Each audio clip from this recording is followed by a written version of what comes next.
Isinapubliko na ng Independent Commission for Infrastructure ang ilang natuklasan nila sa maanumalya umanong flood control projects. Kabilang ang testimonya na si dating Congressman Zaldi Corao ang nasa likod ng 35 billion pesos na flood control projects sa Bulacan mula 2022 hanggang 2025.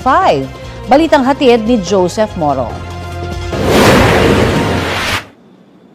Dahil closed door ang pagdinig ng Independent Commission for Infrastructure o ICI, pili ang mga detaling nalalaman ng publiko tungkol sa testimonya ng mga humaharap dito. Pero sa 19 na pahinang interim report ng ICI, masisilip ang ilang detaling isinawalat ng komisyon. Sa testimonya ni dating DPWH Engineer Henry Alcantara, sinabi niyang si dating Representative Zaldi Co ang naging proponent o nasa likod ng nasa 35 billion pesos na halaga ng mga flood control project mula 2022 hanggang 2025. Ayon kay Alcantara, ilang beses siya nagdala ng pera bilang advance kay Co sa kanyang mga isinulong na proyekto. Ayon naman kay dating DPWH Assistant District Engineer Bryce Hernandez, siya mismo naghahanda ng kahon-kahon at mali-malitang pera para kay Co na tig 30 hanggang 50 million pesos. Sa huling delivery ni Hernandez, bago pumutok ang issue sa flood control projects, doon na raw niya nadiskubre ng bahay ni Co sa isang exclusive village sa Pasig,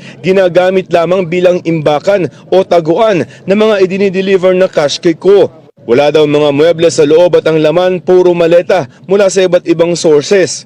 Ayon rin kay Alcantara, ang mga flood control projects naman kung saan sangkot umano si Commission on Audit Commissioner Mario Lipana para lamang daw protektahan ang mga ari-arian niya at ni Co sa Bustos, Bulacan.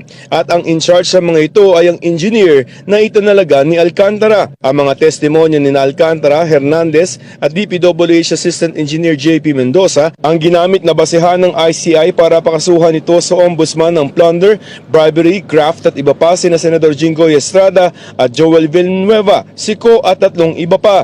Itinanggi ni Estrada at Villanueva ang aligasyon. Hinihingin pa namin ng reaksyon sina Co at Lipana.